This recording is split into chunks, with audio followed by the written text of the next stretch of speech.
हर हर महादेव, जय माता दी, राधे राधे।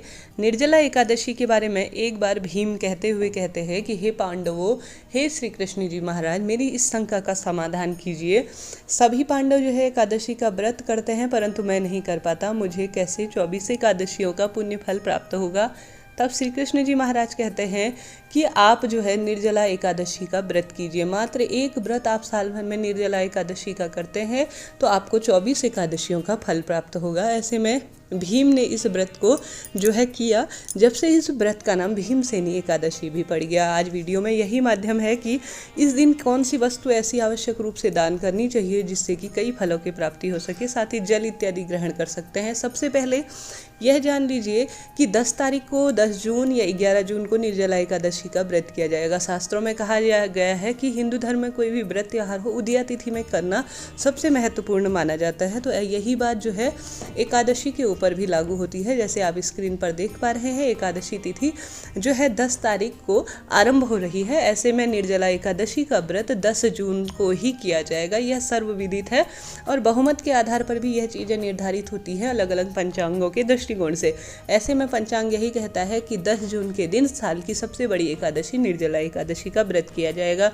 ऐसे में आप सभी को यह व्रत सबसे कठिन भी माना जाता है, क्योंकि निर्जल ज्येष्ठ माह में इसे करना पड़ता है। ऐसे में आप सभी को संकल्प लेना होगा प्रथम रात्रि से ही, जो आप सभी को सात्विक भोजन ग्रहण करना होगा। उसके बाद आप सभी को जो है इस व्रत का संकल्प लेते हुए पीले रंग के वस्त्रों का चयन करना होगा। श्री हरि विष्णु माता लक्ष्मी की प्रतिमा आप सभी को स्थापित करते हुए पीले लड्डू, पीले पुष्प, माता तुलसी के आगे घी का दीपक और ओम नमो भगवते निरंतर अपने मुख से जाप करना होगा। विशेष माना जाता है इस दिन श्री हरि विष्णु माता तुलसी, श्री हरि विष्णु के साथ माता लक्ष्मी का पूजन करना। अथाह धन संपत्ति के लिए इस व्रत को किया जाता है। सुख समृद्धि का वास होता है। विधि विधान के साथ श्री हरि विष्णु और माता लक्ष्मी का पूजन करें। आप जो है पूरे दिन निर्जल व्रत कर सके तो उत्तम है, जैसे कि नाम से ही विदित है। परंतु किसी कारण आप शारीरिक हारी बीमारी से परेशान है या कोई दुख तकलीफ है तो आवश्यक रूप से आप सभी जो है जल ले सकते हैं। देखिए, नियम अपनी जगह पे होते हैं। दुख बीमारी बढ़ जाए तो यह किसी व्रत का उद्देश्य नहीं होगा। आप सभी जल इत्यादि ग्रहण कर सकते हैं, फल इत्यादि ग्रहण कर सकते हैं।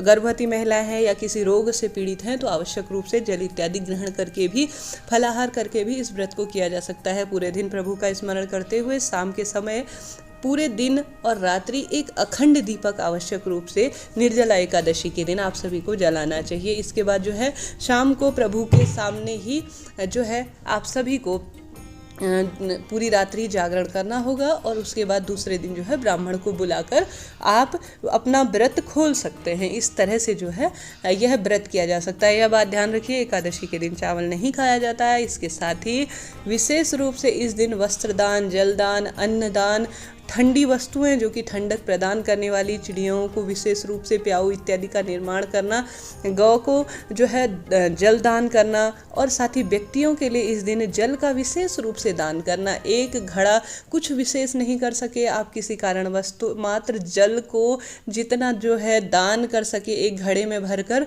तो आप सभी का कल्याण होना निश्चित है। कई तरह के रोग दोषों को यह दूर करता है। मात्र एक जल से भरा हुआ आप सभी को कलश दान कर सके, अर्थात जल दान कर सके।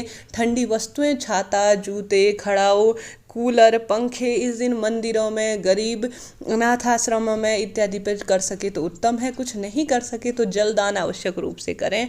यह जो है समस्त कष्टों का निवारण करता है। पितरों की इससे तृप्ति होती है।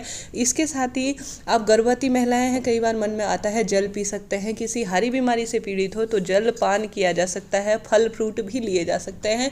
शास्त्रों में ऐसा कहीं नहीं लिखा है कि पूर्ण रूप से जला आप सभी को जो है अपने आप को तकलीफ देकर कोई भी व्रत किया जाए। अगर आप करने में असमर्थ हैं तो जलपान कर सकती हैं। मन में किसी तरह की शंका न लाए। वीडियो आपके लिए हेल्पफुल रहा हो तो हर हर महादेव जरूर लिखें। मन में कोई सवाल हो तो जरूर पूछे। जय माता दी।